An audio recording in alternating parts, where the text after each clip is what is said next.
Aleluya, gloria sea al Señor. Les saludamos desde la ciudad de Tijuana, Baja California, México, la Iglesia Supreme Gracia. Damos gracias a Dios por los santos que están aquí reunidos ahora. Y hace 3 o 4 semanas habíamos empezado un estudio acerca de aquello que hemos heredado y hemos considerado que la palabra pacto y testamento en griego es la misma palabra. En griego, cuando encuentren la palabra pacto, es la misma palabra usada para testamento. Podemos por eso entender que hay quienes han dividido la Biblia entre Antiguo Pacto y Nuevo Pacto, o Antiguo Testamento y Nuevo Testamento. Hemos establecido que el Antiguo Testamento contenía ciertas declaraciones y ciertas bendiciones condicionales. Sin embargo, el Nuevo Testamento tiene un conjunto de declaraciones, un conjunto de cláusulas que nos bendicen en todo. Y el primer beneficio que tenemos del Nuevo Testamento, el primer gran beneficio que tenemos del Nuevo Testamento es participar de mejores bendiciones. Mejores bendiciones. Yo leía aquel folleto de evangelización elaborado por David Wilkerson, un profeta de Dios. David Wilkerson, un profeta de Dios que evangelizó a uno de los líderes de las bandas más temibles en Nueva York, en el Bronx, a un puertorriqueño, ahorita me acuerdo el nombre, y Nicky Cruz. Y David Wilkerson fue motivado a ir al Bronx y evangelizar a Nicky Cruz. Nicky Cruz se convirtió a Cristo y vino todo un gran mover evangelizador a través de aquel hombre con los que le siguieron para hacer una labor de proclamación del Evangelio hace ya más de 50 años. Y David Wilkerson escribe un folleto de evangelización y en él describe los dos polos en los que la gente se mueve, y alguno pensará, bueno, yo quisiera estar en ese polo. Él habla de aquellos que han ganado mucho dinero, aquellos que han tenido éxito. Habla en ese folleto de evangelización de un hombre, un actor que ganó tanto dinero que pudo comprar una isla para él solo, pero que él en sí mismo padecía de una soledad profunda, y esa soledad solamente la llena Cristo. Y hablaba de un hombre que ganó mucho dinero, que atesoró una gran fortuna y terminó quitándose la vida. Y alguien pensará, bueno, oye, pues yo quiero todo eso que esas personas tienen, quizá no todo, pero la mitad. El punto no es cuánto puedes tener en dinero, sino cuánto tienes de Cristo. Aquella mujer que tenía a su hijo iluminado toda la noche con una lámpara para evitar que las ratas vinieran a morder a su bebé, a su pequeño bebé. Son los dos extremos entre la opulencia y la grande necesidad. Pero el Nuevo Testamento nos da a nosotros mejores bendiciones. Israel recibe bendiciones materiales. Israel y todo judío que trabaja, y que trabaja en serio, que trabaja bien, puede tener un nivel de vida desahogado. Pero todo israelita que rechaza a Cristo Jesús como su Salvador personal, indefectiblemente no tiene lugar en la presencia de Dios, a pesar de que muchos así lo crean. Entonces es importante entender que Dios nos ha dado a través de este testamento mejores bendiciones que Israel. Y lo que ya hemos mencionado es que el testador, que es Cristo Jesús, ya murió. Pero lo glorioso es que se levantó de entre los muertos al tercer día para nunca jamás volver a ver muerte. Y ahora, como albacea, Él se encarga de administrar esas bendiciones mejores para nosotros por medio de nuestro Padre Celestial. Así que somos herederos de mejores promesas. Número 2, somos herederos de la justicia. Herederos de la justicia, esto es, Dios nos hace justos por medio de Jesucristo, no inocentes. La Escritura dice, Dios no dará por inocente al culpable.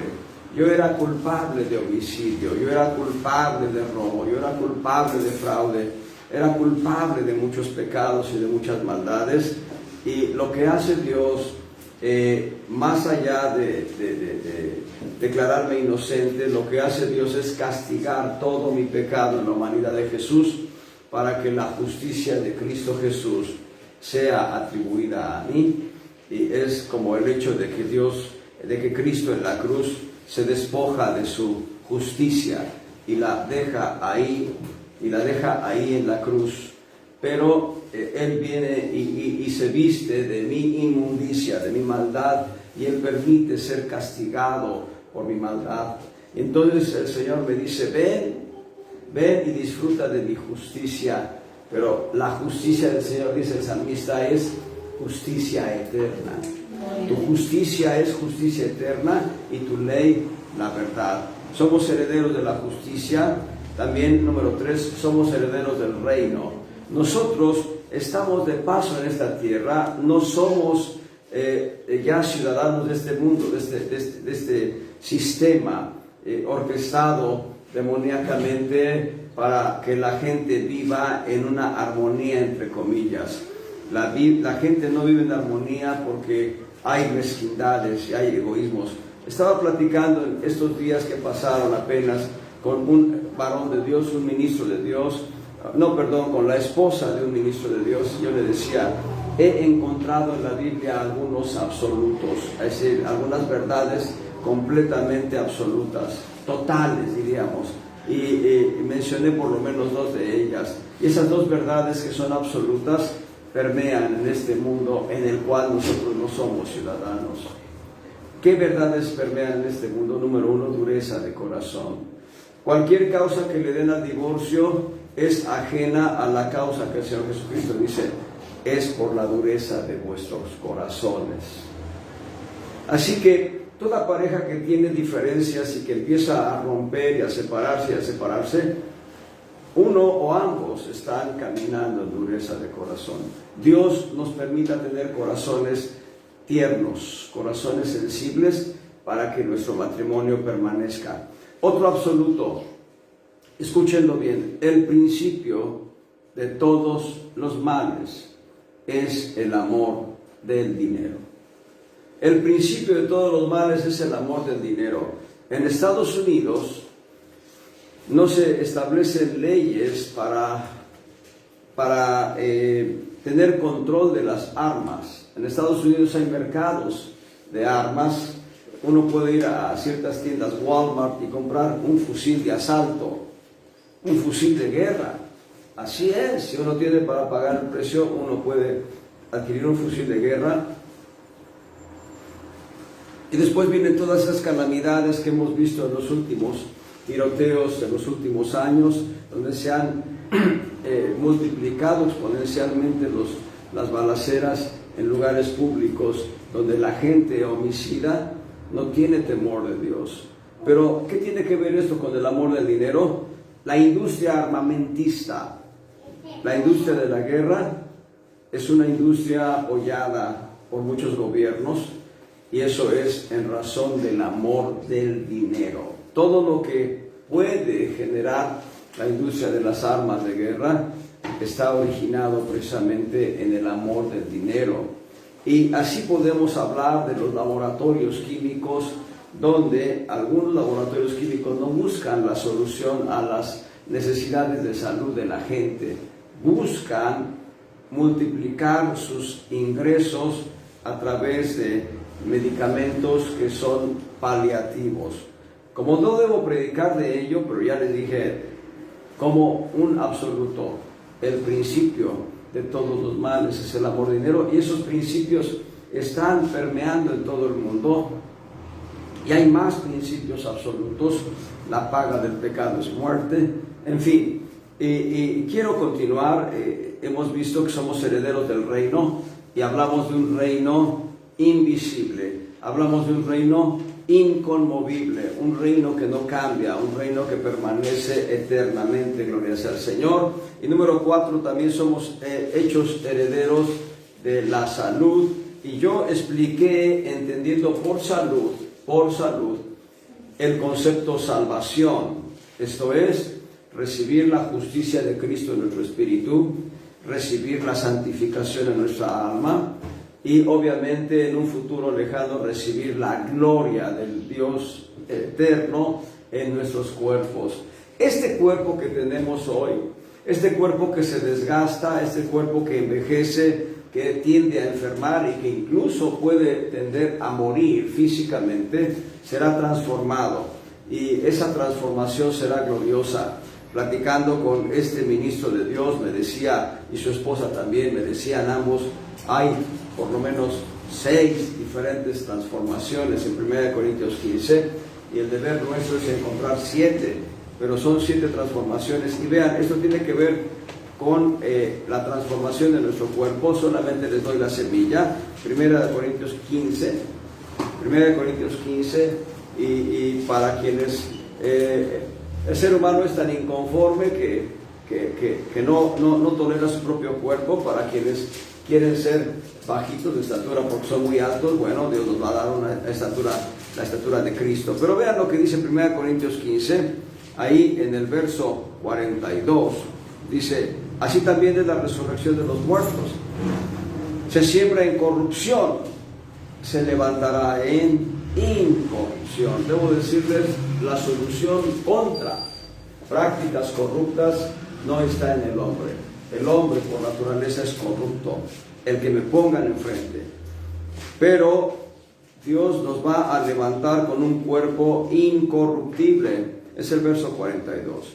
Verso 43, se siembra en vergüenza, se levantará con gloria. Se siembra en debilidad. Cuando leemos flaqueza, leamos debilidad.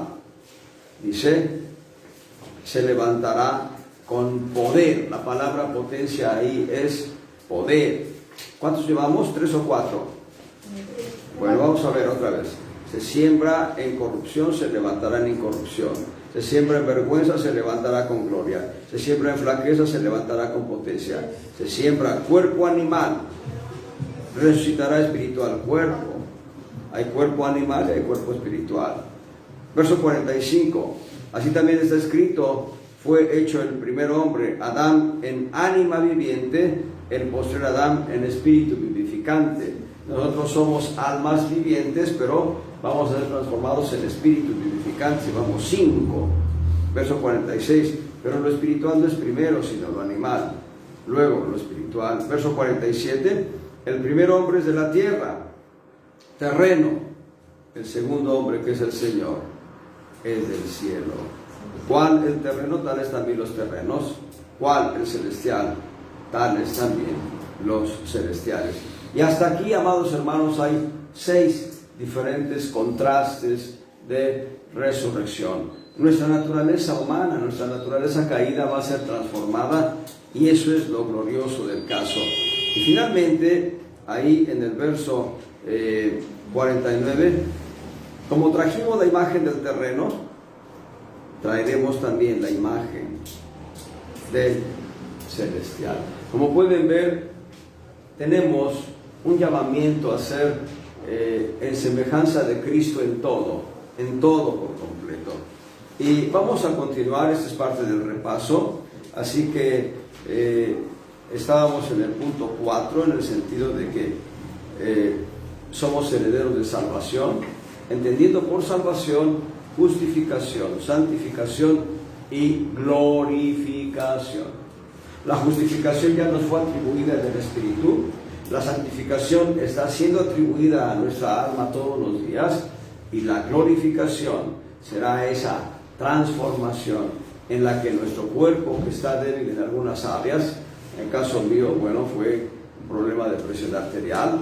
Bueno, Dios transformará ese cuerpo de bajeza, ese cuerpo de debilidad, en un cuerpo de gloria. Y no solo el mío, sino de todos los que creemos en él. Gloria al Señor.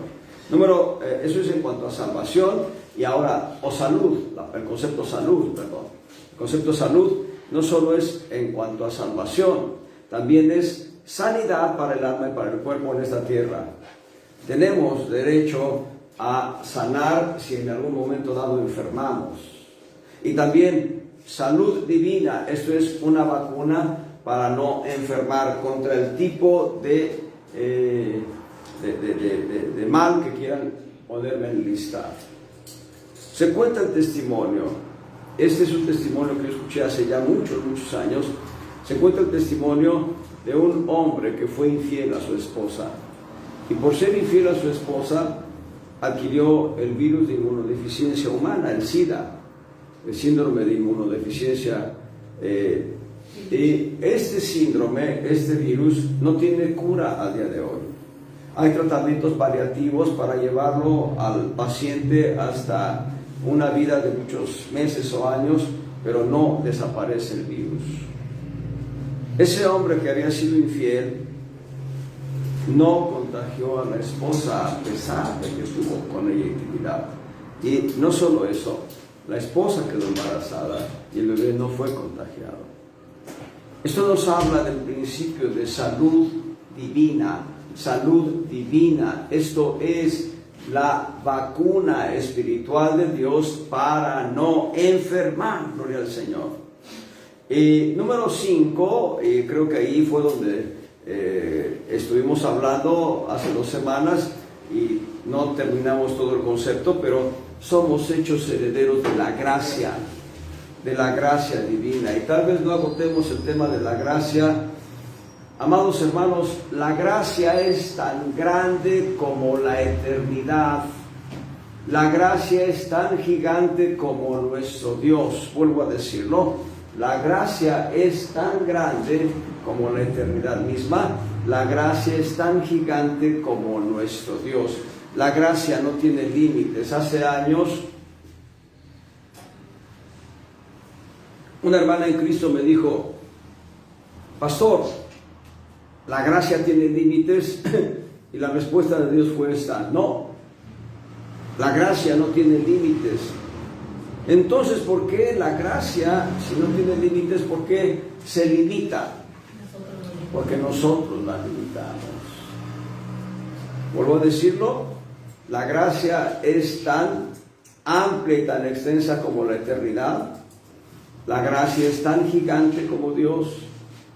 La gracia no tiene límites. ¿Qué es lo que sucede con nosotros? Nosotros somos quienes limitamos la gracia.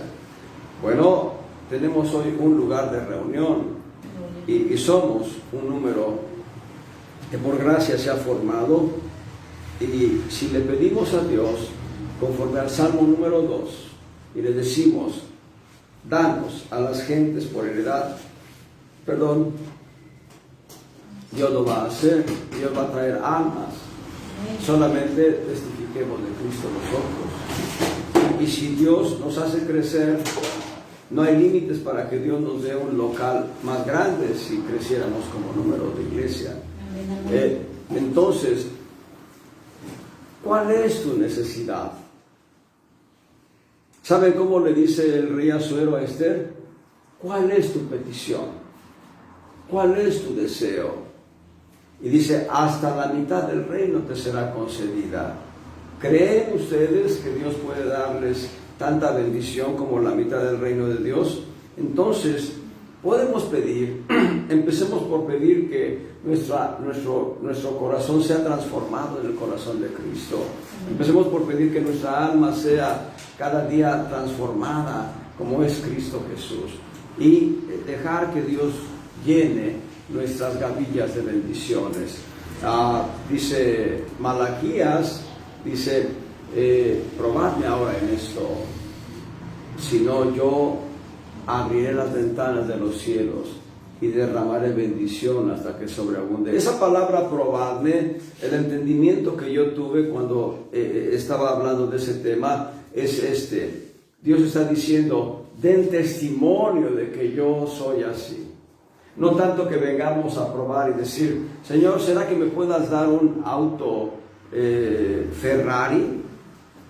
Yo escuché a un apóstol hace 21 años, 21, 22 años, escuché un apóstol allá en Santa Mónica, en Santa Bárbara, California. Escuché a este apóstol decir: mi hijo me comentó: papá, ¿puedo pedirle a Dios un auto Ferrari?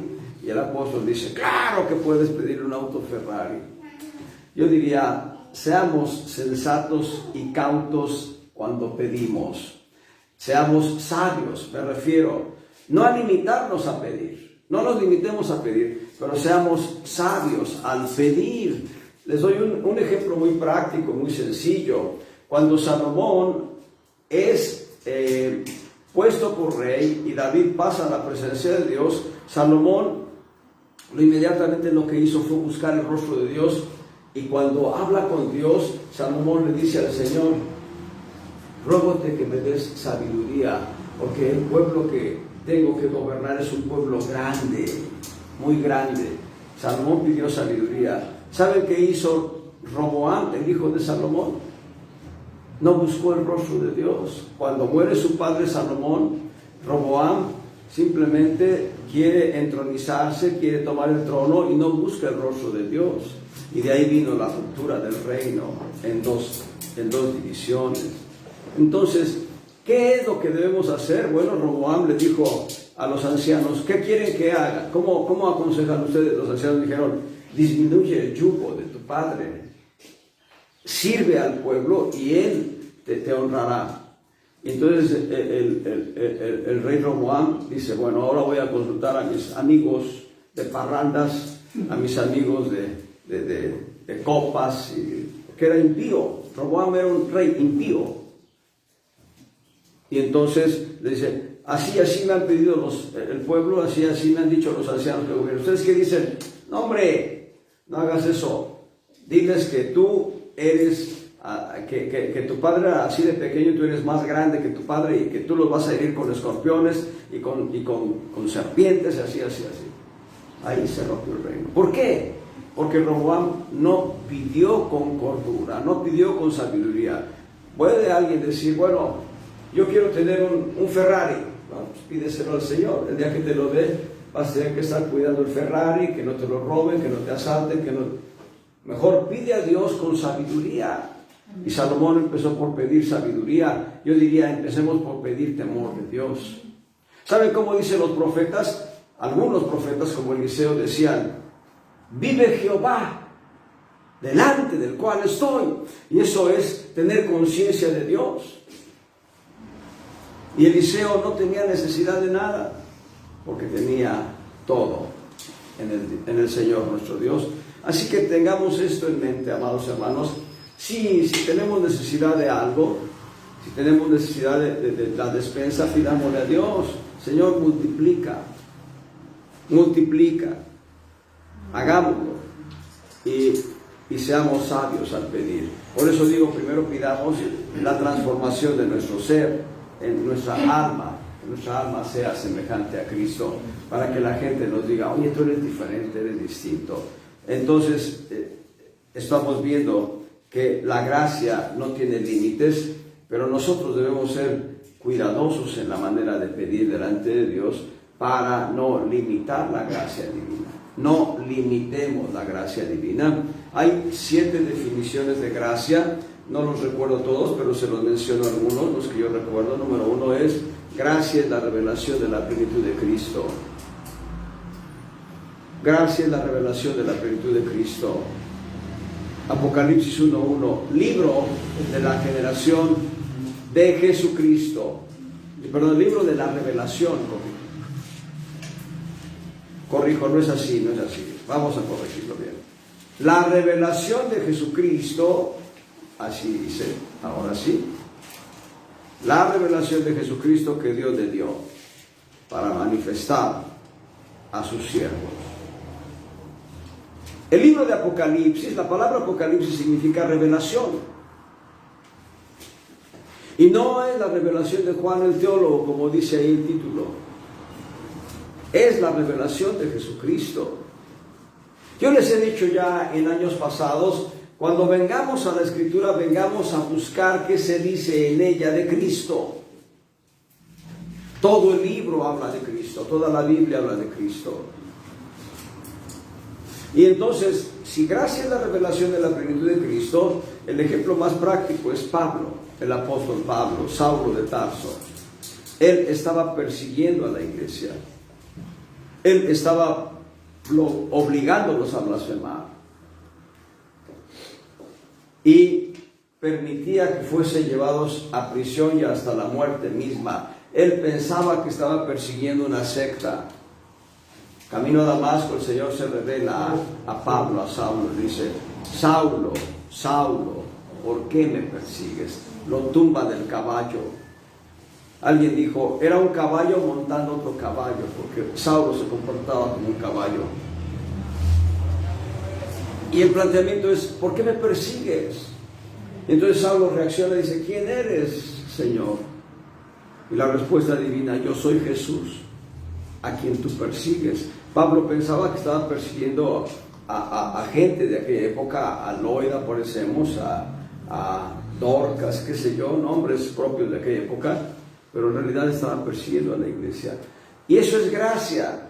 ¿Por qué es gracia? Porque el juicio que Dios hace sobre Coré, Datán y Abiram es un juicio severísimo que atentó. Ellos habían atentado contra la autoridad de Moisés delegada, contra la autoridad de Dios delegada en Moisés. En tanto que eso era la ley. Entonces, en la dispensación de Cristo, ¿qué podía esperarse? Y lo que hace Dios es detenerlo, hablarle, y después le profetiza diciendo lo que tiene que padecer por causa del nombre del Señor. Y hay un momento en que Saulo de Tarso es llevado hasta el tercer cielo. ¿Cuántos de nosotros no quisiéramos ir al tercer cielo y contemplar la gloria divina? Yo sí lo deseo. Amén.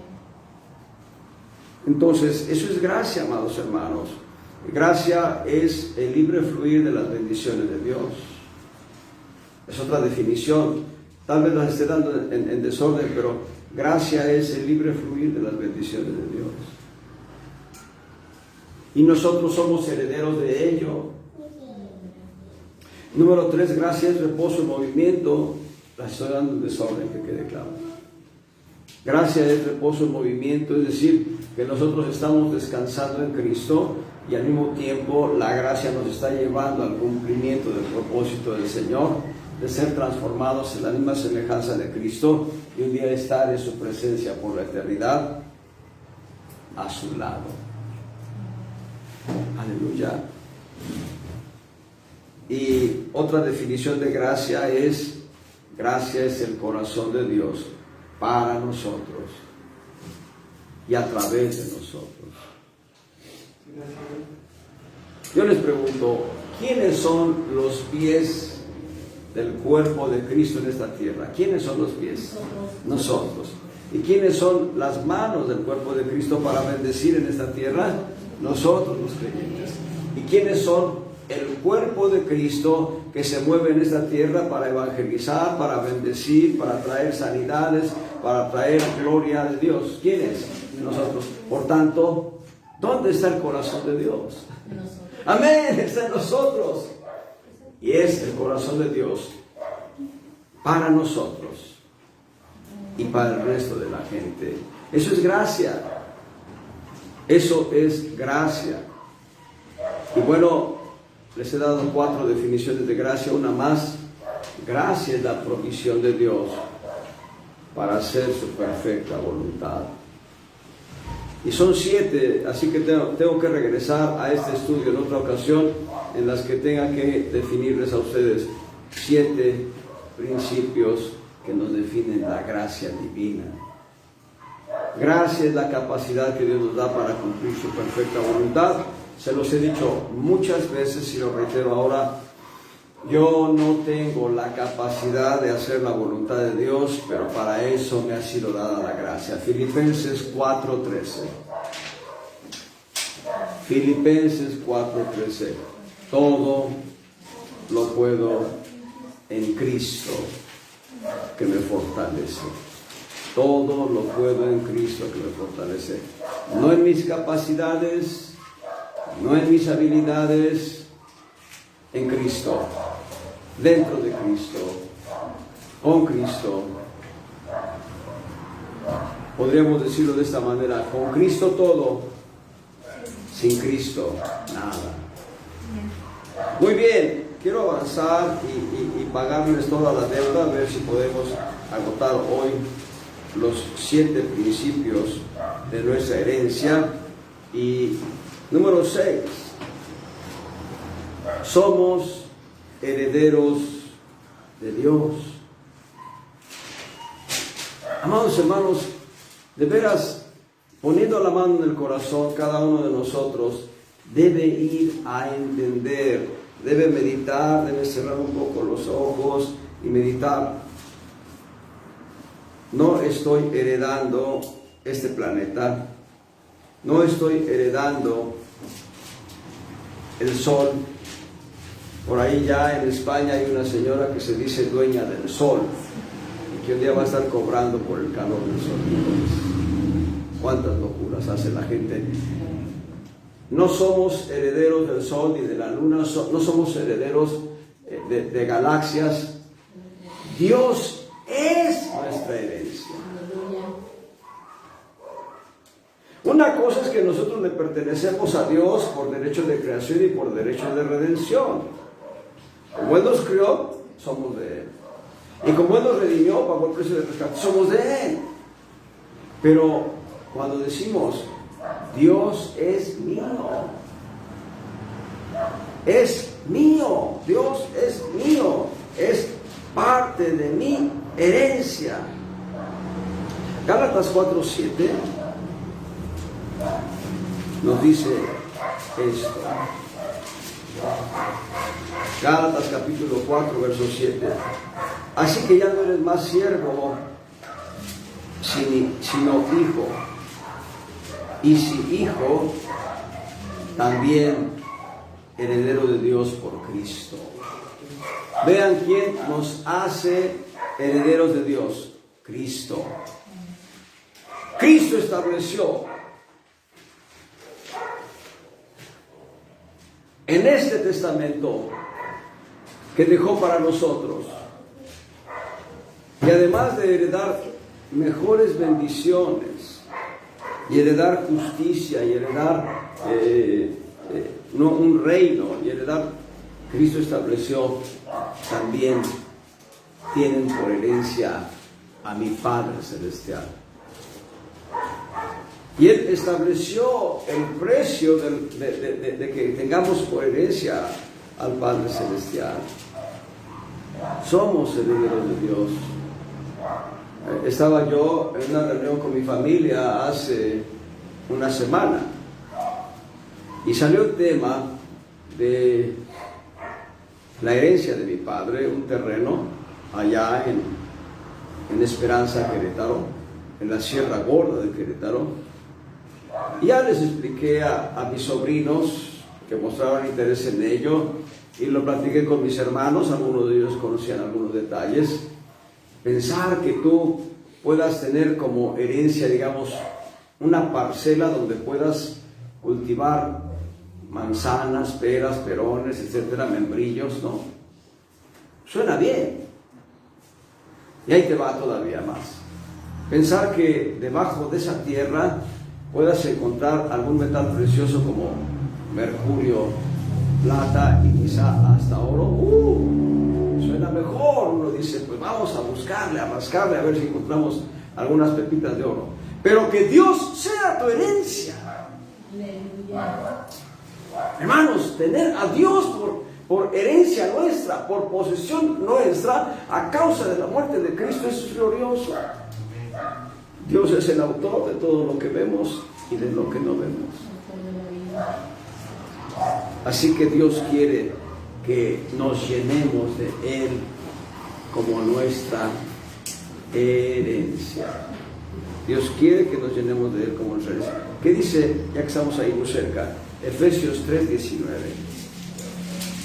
En Efesios 3:19 dice: y conocer el amor de Cristo, que excede a todo conocimiento, para que seáis llenos de la plenitud de Dios. Llenos de la plenitud de Dios. Bien, imagínense este punto y no se lo imaginen en un sentido de ficción, sino de realidad. Nosotros somos vasos. Nosotros somos vasos. Este vaso que tengo en la mano está lleno de agua. tú y yo somos vasos. Corrobórenlo ahí en 1 Tesalonicenses, estoy citando la versión antigua.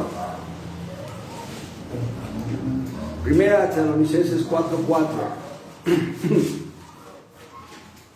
1 Tesalonicenses 4:4, que cada uno de vosotros sepa tener su vaso en santificación y honor. La versión antigua habla de vaso, la versión 60 habla de esposa. Pero para efectos de esta enseñanza, consideremos ahorita la versión antigua que dice que tú y yo somos vasos. Vasos de barro, perdón, vasos de lodo, de arcilla roja. Y como vasos, Dios quiere primero que estemos vacíos de lo que el mundo haya querido llenar en nosotros. Vayan a Mateo capítulo 5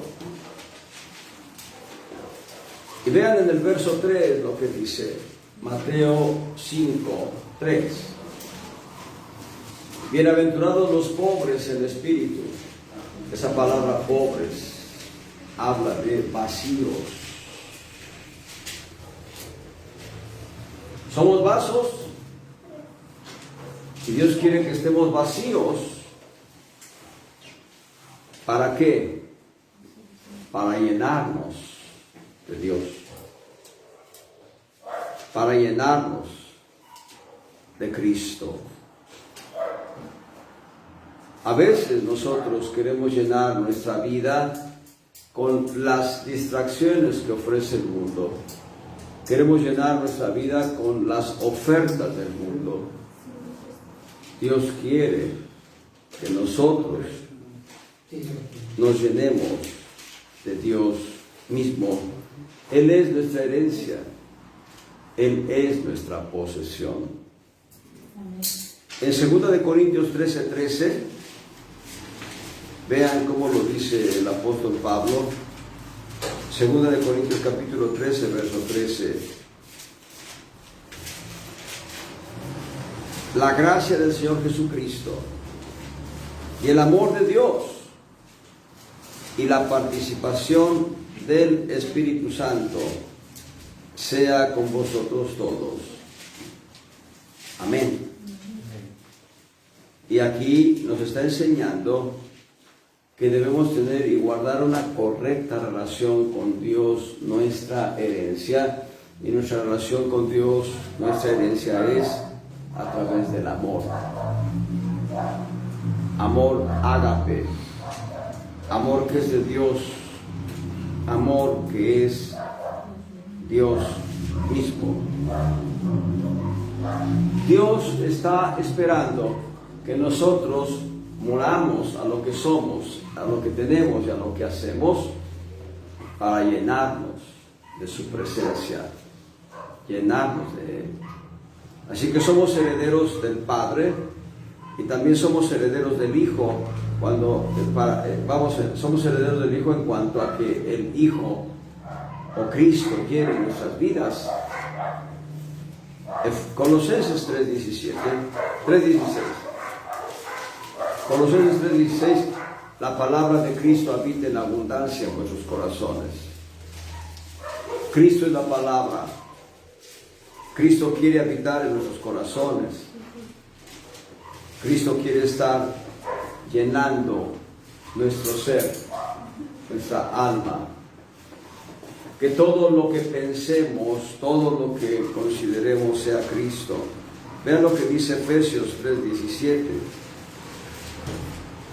Efesios 3:17, que habite Cristo por la fe en vuestros corazones. Efesios 3:17, que habite Cristo por la fe en vuestros corazones. Él quiere habitar en plenitud en nuestros corazones. En Filipenses capítulo 4, versos 8 y 9. Por lo demás, hermanos, todo lo que es verdadero, todo lo honesto, todo lo justo, todo lo puro, todo lo amable, todo lo que es de buen nombre, si hay virtud alguna, si alguna alabanza, en esto pensad. lo que aprendisteis y recibisteis y oísteis y visteis en mí, esto haced, y el Dios de paz será con vosotros. Dios es nuestra herencia.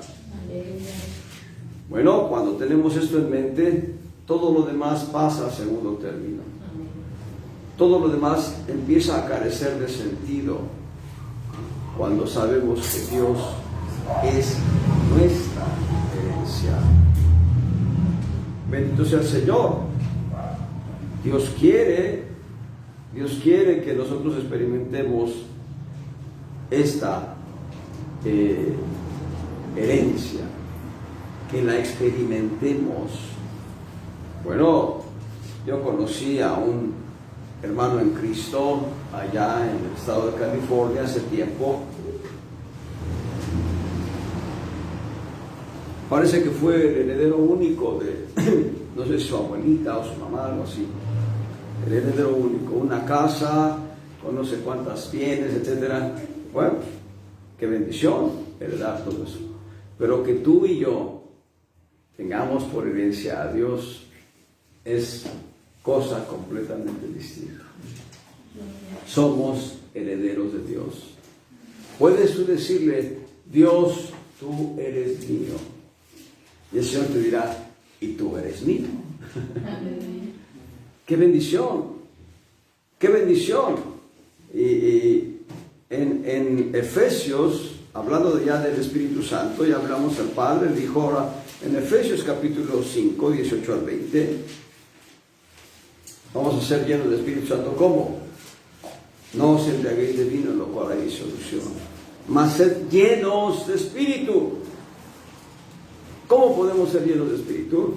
Verso 19, hablando entre vosotros con salmos y con himnos y canciones espirituales, cantando y alabando al Señor en vuestros corazones. Verso 20, dando gracias siempre de todo a Dios y Padre en el nombre de nuestro Señor Jesucristo. Y 21, sujetados los unos a los otros en el temor de Dios. Con estas acciones, con estas actitudes, vamos a ser llenos de Espíritu Santo. Y entonces, cuando tú seas lleno de Espíritu Santo, hermano, híjoles, lo que va a pasar, gloria al Señor. De veras, la presencia de Dios es gloriosísima. Muy bien, número 7. ¿De qué somos herederos? Somos herederos de la esperanza de la vida eterna. Herederos de la esperanza de la vida eterna. Vida eterna es un regalo de Dios. Vida eterna es un regalo de Dios, pero también es una herencia.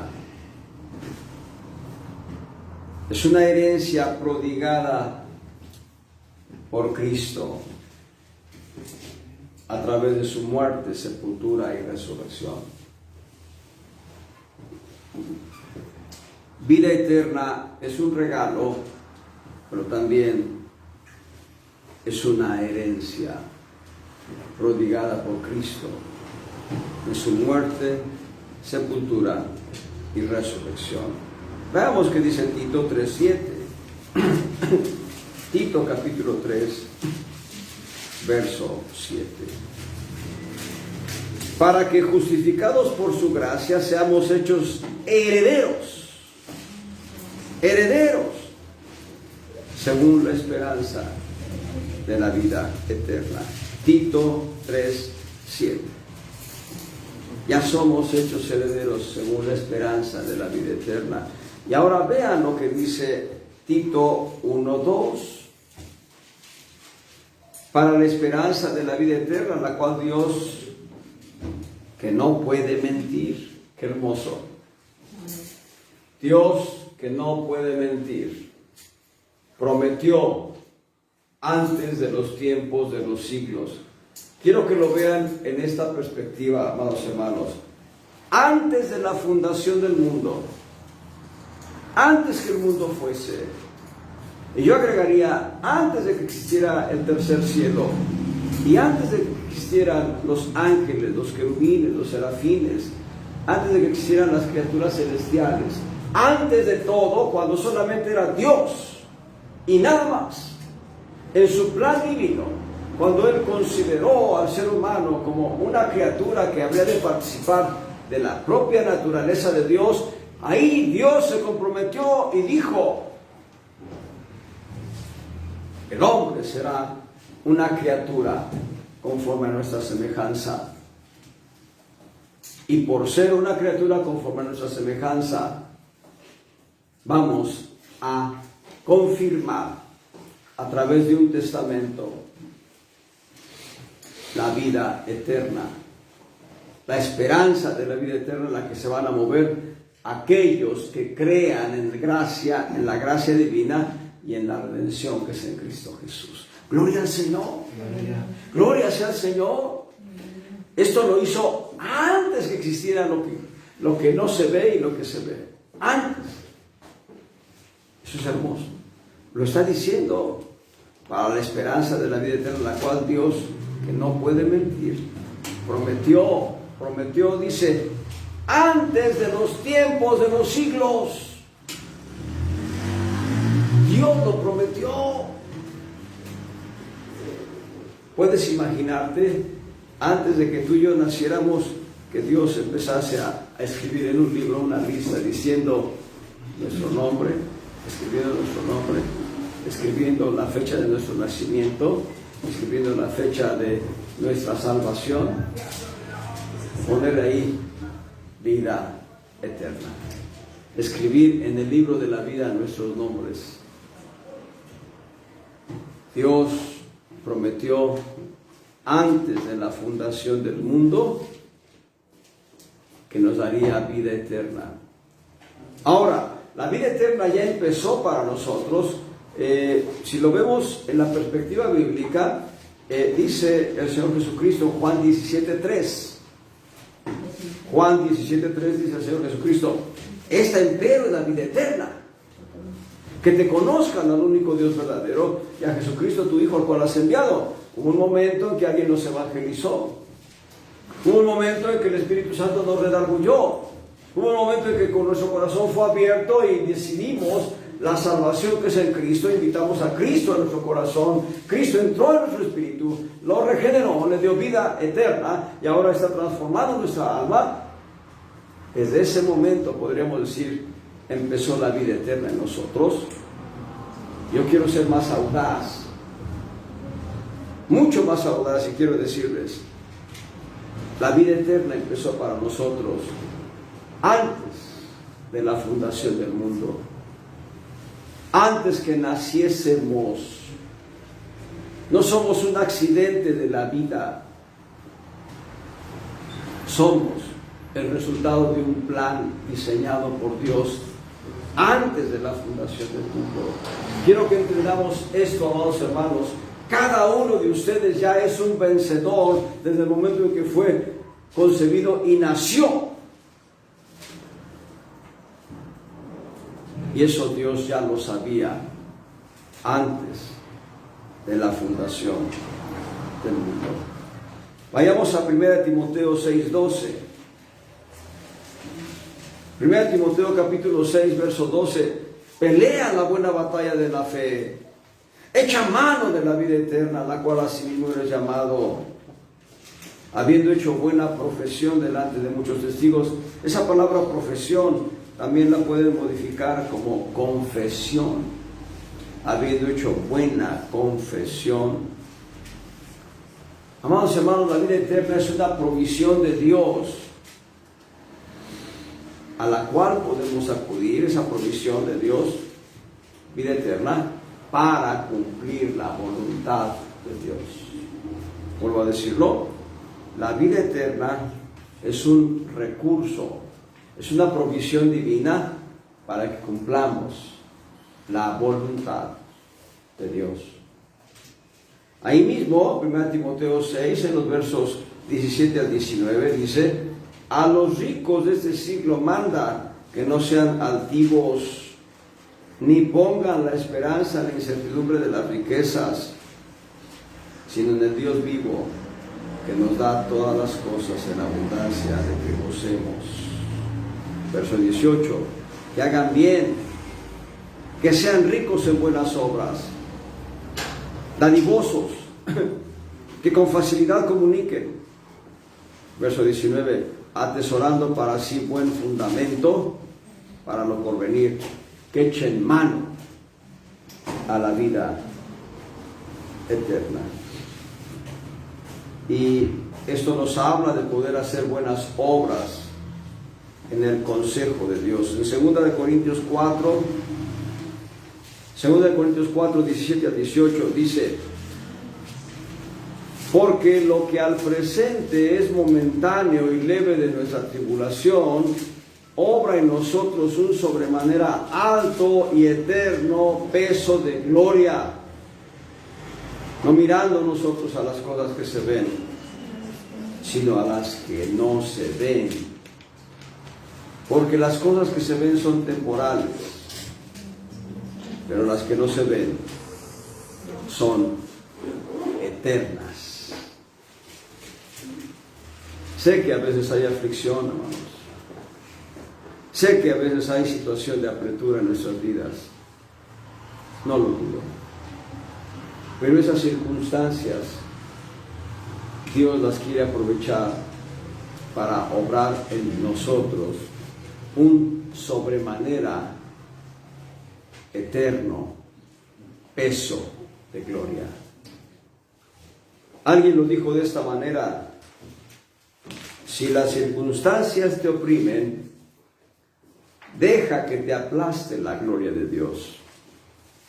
Suena un poco raro, pero lo que sí queremos entender es: la aflicción de este tiempo es temporal. La aflicción conforme a este siglo es temporal. La vida que Dios nos ha prometido es eterna. Hace muchos años, haciendo un ejercicio de cómo entender la eternidad, un predicador decía: la eternidad es algo semejante a una montaña gigante formada de acero, a la cual cada 1000 años viene un águila y toca la cumbre de la montaña con su ala, así hasta reducir aquella montaña al nivel del piso. ¿Cuánto se requiere si cada 1000 años va a pasar y a tocar apenas? Y otra vez 1000 años, y otra vez tocar, y otra vez 1000 años tocar, así se requiere una eternidad. Y aún para ese ejercicio en la imaginación hay un tiempo límite. Habiendo pasado no sé cuántos millones y millones y millones de años, la montaña se reduciría a la nada. La eternidad no tiene límites. Así como la gracia no tiene límites, la eternidad no tiene límites. Vean lo que dice Romanos 8:18. Vamos a terminar ahorita ya. Vamos a tomarnos un minuto extra nada más. Romanos 8:18. Porque tengo por cierto que lo que en este tiempo se padece, noten, no es de comparar con la gloria venidera que en nosotros ha de ser manifestada. Alguien pensará: Esteban, el mártir, Hechos 7. Esteban el mártir fue apedreado. ¿Cuánto piensan que duró su aflicción? ¿Minutos? ¿1 hora? ¿2 horas? ¿3 horas? Él fue muerto a pedradas. Su aflicción duró un tiempo, pero algo sucede en la vida de Esteban. Él puede decir: veo los cielos abiertos y al Hijo de Dios a la diestra del Padre Celestial. Él había empezado a contemplar la gloria de Dios antes de que la primera piedra le golpeara. Por eso él puede decir con una actitud de gracia profunda en el corazón: Padre, perdónalos, diciendo Dios, perdónanos, no les imputes este pecado. Lo mismo que Cristo en la cruz, Esteban lo hace. Y podemos mencionar varios mártires del Señor. Policarpo, atado a un madero para ser muerto por fuego, cantando y alabando a Dios, porque su aflicción era temporal, pero entraría a la misma gloria de Dios a recibir un galardón de mártir. Jan Hus, los 12 apóstoles del Cordero, cada uno murió de una manera fatídica, con la excepción de Juan, el apóstol Juan. Amados, somos herederos de mejores promesas. Somos herederos de la justicia. Somos herederos del reino. Somos herederos de la salud, entendiendo por salud, salvación y todo lo demás. Somos herederos de la gracia. Somos herederos de Dios. Y somos herederos de la esperanza de la vida eterna. Todo esto está en un testamento. Hay un tribunal justo, un tribunal que es justo y que no acepta ningún tipo de corrupción.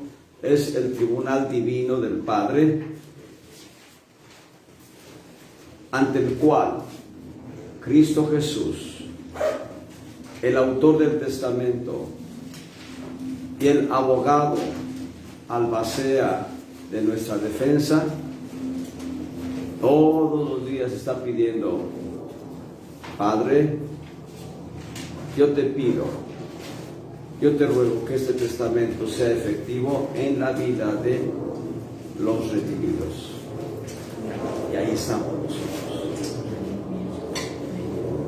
¿Alguien quiere pedir algo al Señor? Háganlo con confianza. Dios tiene provisión para aquella petición específica. Y pidamos de entrada, digamos, sabiduría como Salomón, temor de Dios, como los profetas que decían: vive Jehová delante del cual estoy. Sabiduría, temor de Dios, pedir el disfrute del reino de Dios, el disfrute de Dios mismo. Señor, tú eres mi herencia, ven y lléname. Y todo lo demás será añadido, amados. Amén. Padre, te damos gracias por tus misericordias, por tu amor grande y profundo para con nosotros, por darnos mucho más de lo que pedimos y entendemos, por ser propicio a nuestras necesidades. Gracias. En el nombre de Jesús. Amén. Dios les bendiga, amados hermanos.